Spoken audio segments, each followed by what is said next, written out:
Hello, can you hear me? Oh, there we go. I can absolutely hear you. Awesome. How's it going? Pretty good. How are you? Nice, I'm doing well. Um, I can chat hear me, I suppose. Yeah, they can. Oh, hello, chat. Um, Do you wanna so do you wanna introduce yourself real quick?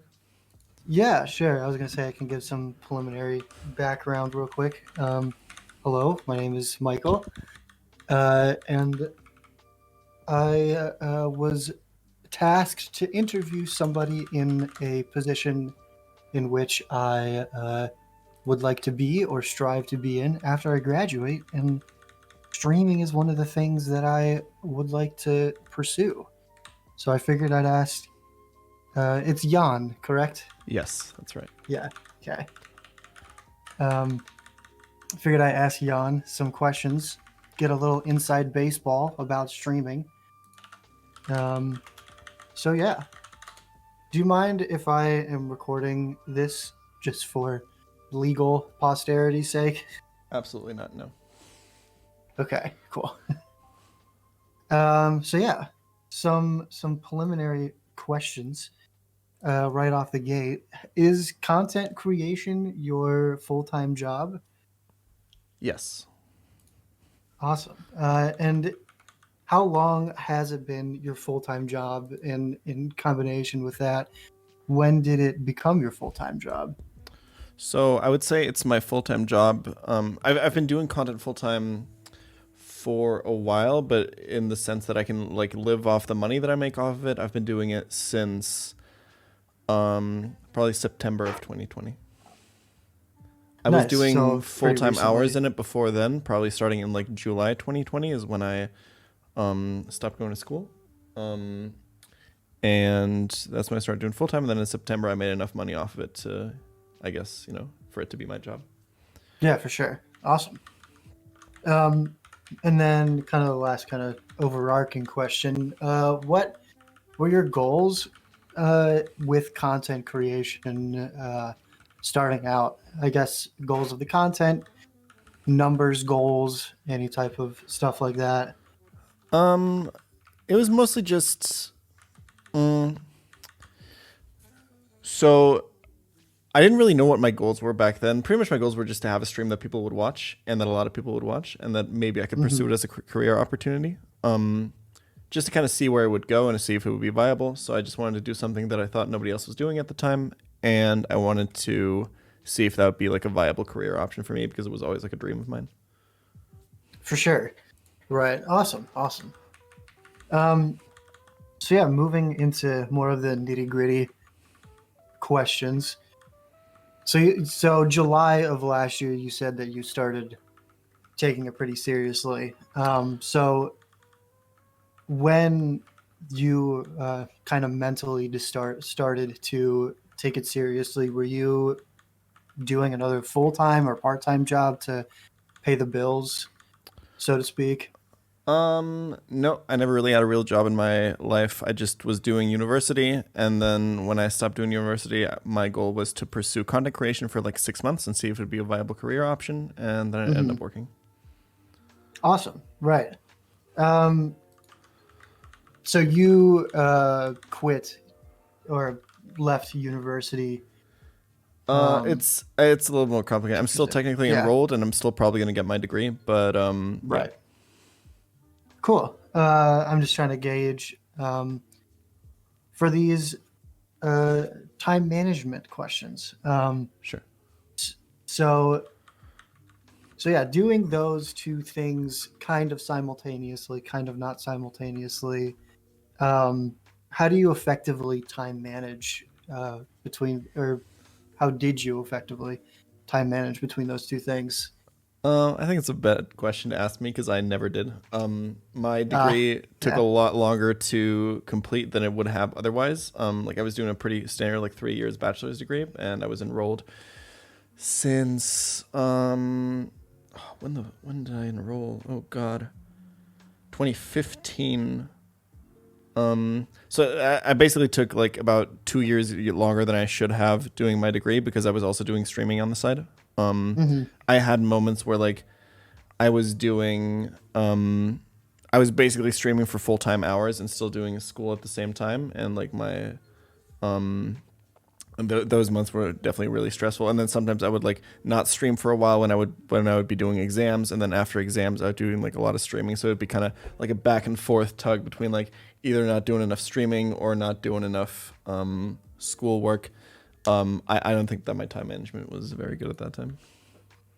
Right. That's fine. Yeah. Same. I go back and forth as well.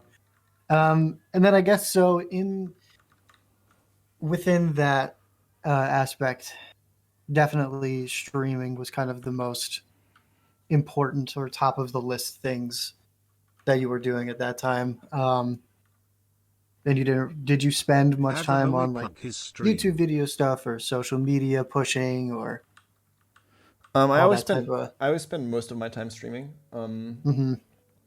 And then especially when I was starting out, later on I would end up spending more time. I would edit a lot of videos. I would always do thumbnails and stuff. Like around when I was streaming for about 2 years, I started to take YouTube a little bit more seriously, and spent more time on that and just kind of try to find like a rhythm in that. But the majority of my time was always spent streaming, and that was always my focus. Right, for sure. Um, so yeah, kind of switching gears a little bit. Starting out, do you think that it's best to stick with themes rather than kind of being all over the place content-wise? I mean, you do mostly Pokemon-related stuff as well, but in your experience, have you seen other people kind of be more successful sticking with one thing or being all over the place content-wise? And I think it's extremely difficult to grow if you're doing like variety stuff. I think the most important thing for when you want to grow as a content creator is you want to have a unique idea for what type of content you want to do. You want to do some kind of content that nobody else is doing in that way, because it's a very saturated market. There's like, there's hundreds of thousands of people trying to stream on Twitch, and you need Definitely. to set yourself apart from that in some way. You need to have a concept for your stream. Like there has to be like an idea behind it that's unique and that's interesting. Like you have to be able to answer the question, why would someone watch me specifically beyond anyone else? And it can't just be like, I'm pretty funny or I'm pretty good at this game that a lot of people play. Like it has to be like a very definite, like nobody else is doing this in this way answer. You know what I mean? Yeah, definitely, for sure. Yeah, kind of in that same vein, but a little different. Starting out with limited budget towards streaming because you gotta eat and pay for bills and such. What do you think putting your money towards would best encourage growth? Like better tech, graphic artists, boosting social media posts, anything I'm not Depends. thinking of? I've never boosted a social media post before, so I don't know about the effectiveness of that. Mhm. I don't think streaming is as like a business option, or as like a self-employed business, is something that you have to like grapple with a lot of the costs. I think you can achieve a lot with very minimal costs in streaming. Like as long as you have a microphone that makes you clear to hear, and depending on what you're doing, a webcam, and as long as your stream is running fluently and on like good quality, I think those are like the most important parts, to have like a flawless experience that doesn't have any like it doesn't have to be like super fancy, super high quality, but it just needs to look like nice and enjoyable, and there can't be any major problems with audio or video or your stream and everything.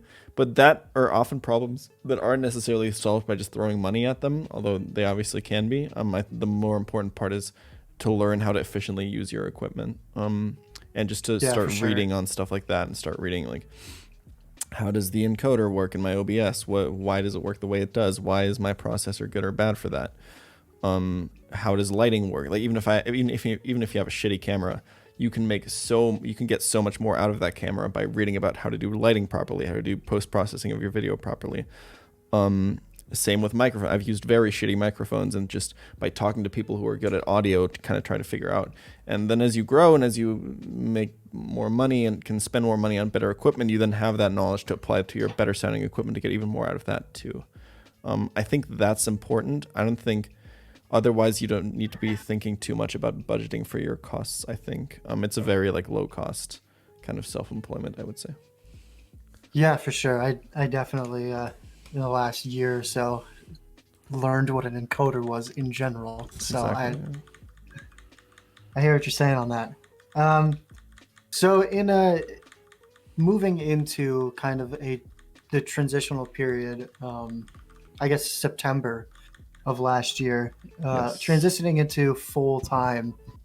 Eventually, something happened with the YouTube or the stream on Twitch in general that made you want to decide to go full time, and kind of what factored into that decision? Was it the monetary success that eventually came, or just taking a leap of faith?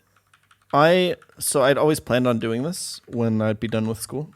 I always wanted to do like 6 months of content creation. It was a little bit more complicated with how my school situation ended up being because I would have had to do another thesis. But just in that time period of before starting the like next semester, the success kind of started rolling around to a point where I was actually able to take it more seriously because it was monetarily very viable. So it was definitely financial success for sure. But if I'd like waited another semester and then graduated college, I would have still done like 6 months, maybe a year of content creation to see if it'd be viable because it was always my dream. And even if there was like no monetary success, I still would have tried it probably for half a year or a year because I was in the financial position to do so because I was always able to live with my parents and like live comfortably with that. And what I was making off stream back then was at least enough to like, give me food and all the costs that I had living there. So I wanted to use that kind of privileged position to at least try my best I could do at that kind of dream, and I got lucky and it ended up working. Yeah, it makes sense. I'm sure a lot of people happy that it did work out. Yeah, for sure. So you kind of already answered this, but it was a couple months in between you going full time and then taking it seriously. But were you were streaming before July of 20 last year as well? I started streaming in January of 2016. Yeah. Oh wow. Okay. So I was streamed before my stream became like financially viable to a point where it would be self-sustaining. It took me 4.5 years. Nice. Okay. I'm not going to say for sure. I saw people calling me out in chat for saying it too much. So a couple other questions about transitioning. When did you decide that hiring an editor was a good idea and like an efficient idea? And where did you find the editor? Was it Reddit, online ads? It's pretty easy. Like it's a pretty easy calculation. If you think about what you would typically pay an editor for like an hour of work, and then you figure out how much you make with an hour of streaming on average, and you kind of compare those numbers, as soon as the number that you make in an hour on your live stream is higher than the number that you would pay your editor, it just makes financial sense to hire an editor instead of doing the work yourself. There's some more stuff that goes into it, but that would be the basic calculus. I always hated editing. It was like the most hated thing about content creation. It was like agonizing to me for me to do. It was extremely boring. I would put it off for a really long time and then never do it, and my content suffered because of it. So for me, that was like the number one thing that I needed to outsource. Yeah. Makes sense. And then where did you... Yeah. All my editors that I've found are all from my community. Like they're all viewers of mine, which is I think which was important to me because they like if an editor is familiar with the type of content that you do and the type of content that you're successful with and your personality and everything, they're much better at presenting that in a YouTube video than someone who's like coming from the outside who has no idea. Yeah, I would definitely agree with that.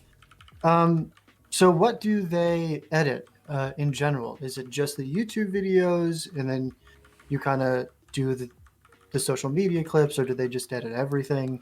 Yeah, I have 3 editors that all work on my YouTube stuff. One of them also manages my daily highlight channel, where I'm completely hands off on that channel. He manages everything about that. And then my TikTok and Instagram clips that I've been recently posting were also made by one of my editors. So I don't do any edited type of footage that you see on any of my social media channels is always made by someone else. All right, cool. Yeah.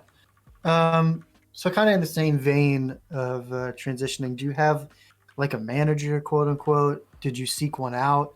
If I don't have a manager. I work with an agency. I hmm don't like saying that I have an agent because I think it sounds really pretentious. But I basically just have a contact in my agency that I work with. So the difference between a manager and an agent is that an agent will just make a like percent commission off of getting you brand deals, whereas a manager is paid like a monthly um, like fee to manage your social media and manage your brand relations and everything like that. That's something that I wanted to right. still be able to do myself. I don't want to be completely hands off with that, but I did want someone to take over the work of like finding brand deals and connecting me with those, and that's what I do with my agency. Okay. Yeah. And Yeah. to seek those out, I just looked around for agencies that I was able to work with, and I found one, and I emailed them, and then we engaged we engaged a contract with each other. Yeah. Um, so at what point did you seek out an agency? Was that during the same time in September when It you was were when I like, this started to is become more successful, when I started to outsource more of my work, right? and when it was like apparent for me that like outsourcing as much of my work as possible was what I should be doing. hmm Makes sense. Yeah. So moving into kind of your current situation and systems, what do your days usually look like now as a full-time content creator? Like streaming versus other aspects of the job, and like, is it still mainly streaming and whatnot? Yeah, sure. So I spend by far most of my time streaming. Right now I'm streaming about 6 hours a day, which is on the low end. I try to shoot for 8, but because of my issues with my sleep schedule, it's usually not doable because I don't want to stream too late. And then if I start too late, it's not really not really doable. I usually spend about 1 to 2 hours before I start my stream doing like work that's related to that. So talking to my editors, making my thumbnails, titles, planning out my YouTube uploads, talking to my agent or anyone else, or setting up stuff with like overlays or organizing like all that sort of stuff that goes into it before I go live. And then usually it's to set it up in a way where when I hit end stream and I turn off my lights, I can just go sit on my couch and just be done with the day. Makes sense, yeah. And kind of that, I would imagine that doing stuff before stream kind of puts you in a mental headspace of being the content creator before you go live Sure, as absolutely, well. for sure. Yeah. Um, so you kind of answered this and kind of touched on it, but how much do you delegate nowadays? You said that, the editors do most of the content for other platforms, but you still manage social media and stuff. Yeah, so I delegate anything that's related to editing, like editing videos, and then like the entire like daily highlight channel is completely hands off. So I don't do any thumbnails or titles or uploads or anything for that. I delegate the like brand relations to my agency, and then some community management stuff like organizing tournaments and other like kind of or like community events or anything like that. I usually delegate to mods, and then I pay them for it to organize those kinds of things.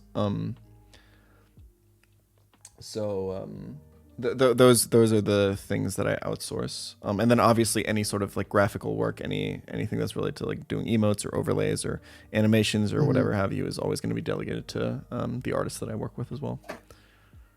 For sure. Yeah. Um, Makes sense. So the internet is, monetary internet stuff seems pretty volatile from the outside. So do you mainly use YouTube ad revenue or sponsorships, or how do you, create monetary stability for yourself as Um, a full-time content creator with, these many avenues that all seem pretty up in the air at any time? you just kind of gotta like make sure you diversify your revenue streams a little bit, that you don't heavily rely on one or the other too much. So for content creation, that means trying to make money through YouTube and through your Twitch sponsorships, and then I run a lot of advertisements on Twitch as well, because that's another way to like kind of diversify that income stream. And then making sure to I work with like brands for like activations as well, so I try to have some of that income through that and try to have that be a little bit consistent, which is why I work with my agency. Merch is another way to do it, which is something that I'm looking into. And then just making sure to save a lot of your money, invest in some boring ETF, and try to come out with it in as best of a financial position as you can as soon as everything comes crashing down. Yeah, that seems like a scary thought, but seems like you got it figured out mostly. It's the thing is like especially if success comes so quickly as it does in this industry, every little bit of success that you get and every little thing that you achieve is always going to come, at least for me, emotionally or psychologically, always going to come with accompanied by the fear of what if it goes away as quickly as it came.